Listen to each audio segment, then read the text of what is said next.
I don't cop block, yeah. Get that money, hoes gon' flop, flop, yeah. Time money on that clock, clock, yeah. Many niggas know I'm top notch, yeah. This video is about why I started being a writer, or what really encouraged me to start being a writer, and what encouraged me to find my calling, and how I found my calling, what actually happened. I remember I was in 2nd grade and I liked this girl, and her name was Sharonda, right? I used to like this girl. 2nd grade with her, and I used to daydream a lot anyway, naturally. But I used to really like this girl. And so I was shy, real shy as a kid. So I couldn't say nothing. I'm in 2nd grade. Didn't want to tell her that I liked her, you know? I think one day, what happened? I was daydreaming about her, I guess. And then I started writing my thoughts down in a form of a story. Like, I was real shy, so my outlet was to write it down. Writing a scenario where I talk to her and then it's like it goes good and we end up together. That was my outlet because I was real shy. You know, in your head you can picture anything happening. So I guess I randomly started writing it down one day, but just in a form of a story. That's when eventually, because I would daydream a lot and had these crazy thoughts, I started adding in scenarios like the Saw movie. Like, oh, she was kidnapped and I gotta save her. Mind you, I'm in 2nd grade. And I was doing this, like, I don't know.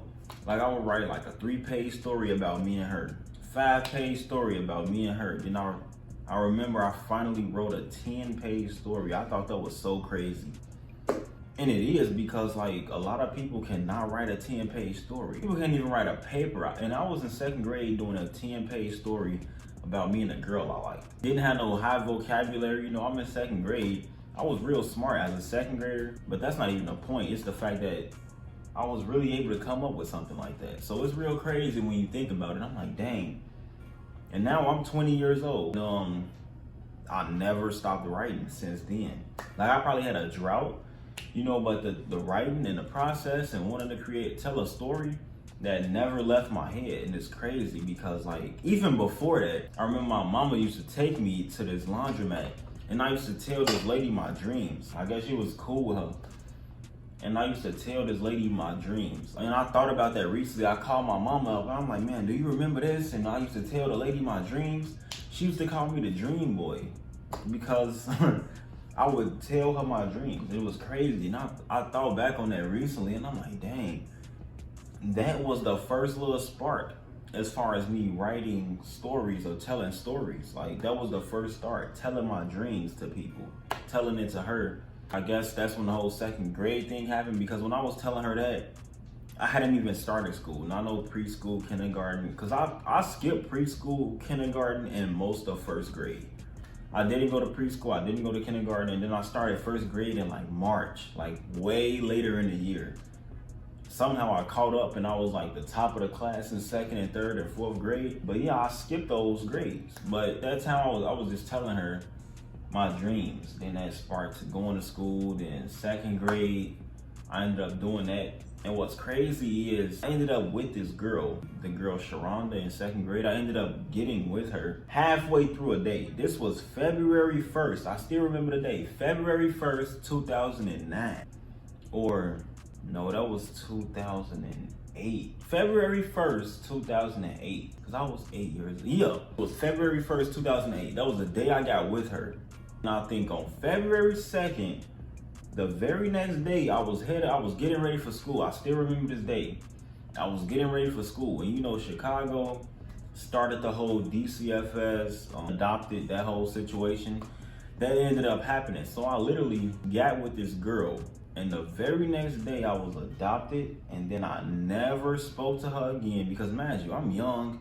It's 2008. All that Facebook and just looking somebody up and finding them was impossible.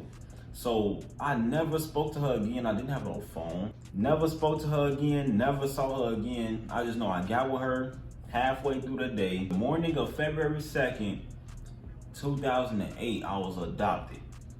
That morning, I remember it was real hasty. Like, they pulled up and pretty much took us to this new house to meet our new parent. And it was crazy. Like, you feel me? I would still go see my parents and all that. Still go see my mother and my stepfather, you know, the people that was taking care of me. But I never got to see her again. And mind you, she was the reason I started writing. I don't even know this girl. I never spoke to her to this day. Never spoke to her again. But she was the reason I started writing. That's why it's like, man, I be thinking back on it like, dang, this girl, she might not even be in Chicago no more, but she don't know the impact that she had on me. Like, she kind of the reason I started writing. I mean, it started with me liking her, writing stories about hooking up with her in 2nd grade. I'm still writing books to this very day.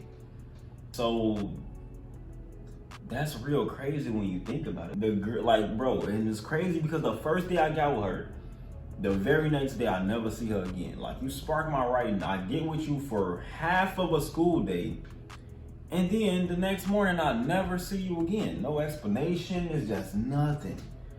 And that was crazy. I still look back on that because I always think of my journey. I never want to forget any of that. You feel me? I still remember that exact day I was adopted. I still remember all of that. I never got to speak to her again. It's crazy because she the reason I started writing. And now even to this day, you feel me? I'm writing my own stories, coming up with my own like anime characters, trying to get my own anime, writing teen fiction. You know, I want to get a teen fiction show on Netflix. I want to get my Chatham book adapted into a Netflix series. I want the Win Twin story adapted into an anime or manga, you know? But yeah, I always think back on that. I'm like, dang, that's crazy how she sparked that. And it started with her. Never spoke to her again, but now I'm still writing to this very day. It just seemed like I was meant to be a writer. I was meant to do this. Like, I be feeling like I'm meant to do it. I feel like a lot of people are born with certain talents, born with certain capabilities. I know a lot of people that could do certain things or probably can still do them, but they not focused on that. Everything is distracting them. You know, I know somebody that is a real good dancer, but they don't really take it serious no more. And it's like, man, you could have kept that going and could have been like some famous dancer or anything, you know, like TikTok, whatever you want to do. That could have been his future, you know? People that know how to draw and then they stop drawing and then it's like, dang, that could have been your future, this and that, you know?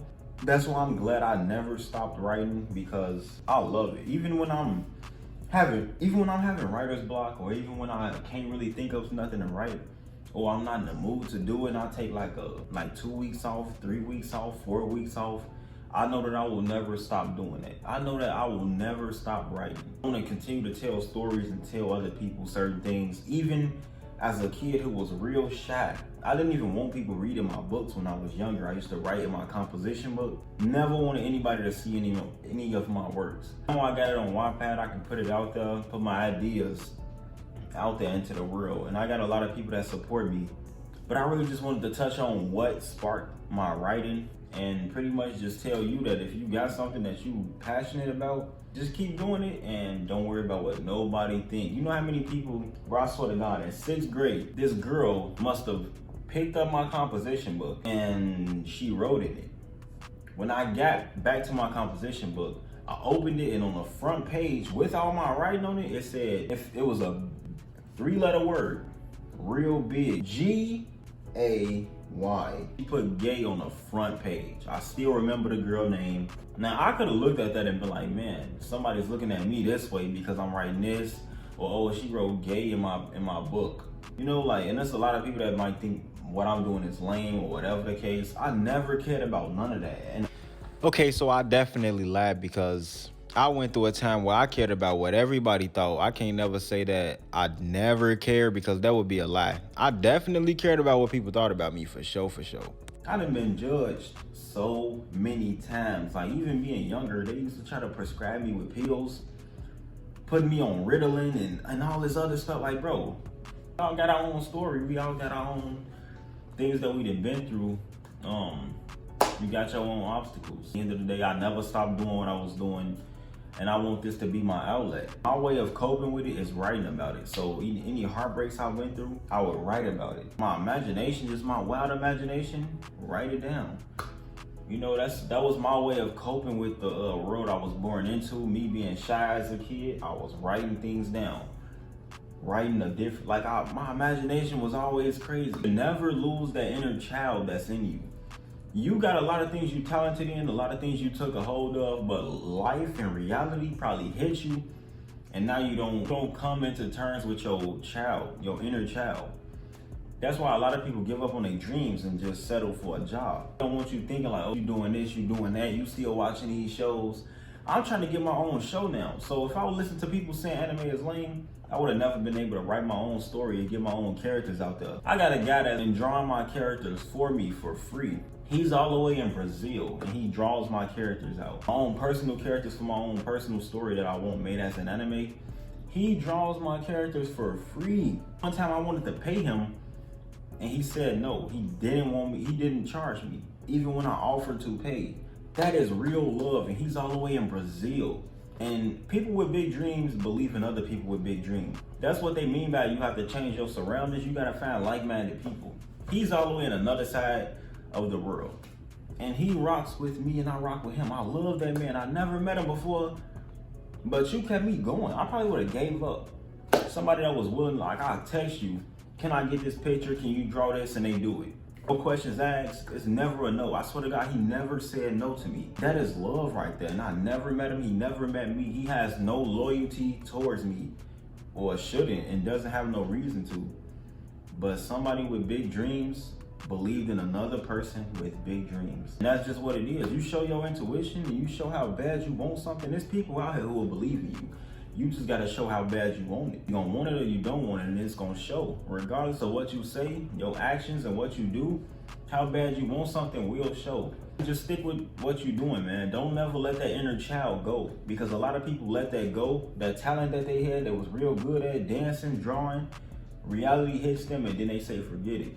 Then what? They settle for a job. Bro, I know people that was talented as a kid, real great minds, but they surroundings ended up messing up what they was really focused on. Took them out of the game. And I'm grateful that I still am writing and still trying to pursue things, and I still got that inner child locked in me. It's a blessing, really. I still got bigger dreams. 2020, I set the foundation. I feel like I set the foundation. 2020 wasn't the best year, but I can still look back on it and say, I did this, I did that. So now I just want to grind this year. Yeah, you should do the same thing. If you want to check out my books, go to Wattpad, check out Chatham. That book is based on my senior year of high school. So it's like a teen fiction, but it's switched up a little bit. People that like anime, The Wind Twin is on there, seasons 1 through 4. I wrote 4 seasons for The Wind Twin so far. I wrote a book called Led Astray that's based on pretty much my love life at the time and how I was feeling, because I feel like well, you could read into it and you can find it out. All of that is down in the description. You feel me? Yeah. That's how I started writing. And I hope I never quit. I hope I never lose that ambition to keep going, to keep writing and keep telling stories. So yeah, this year we just plan on growing. So we gone. Time money on that clock, yeah.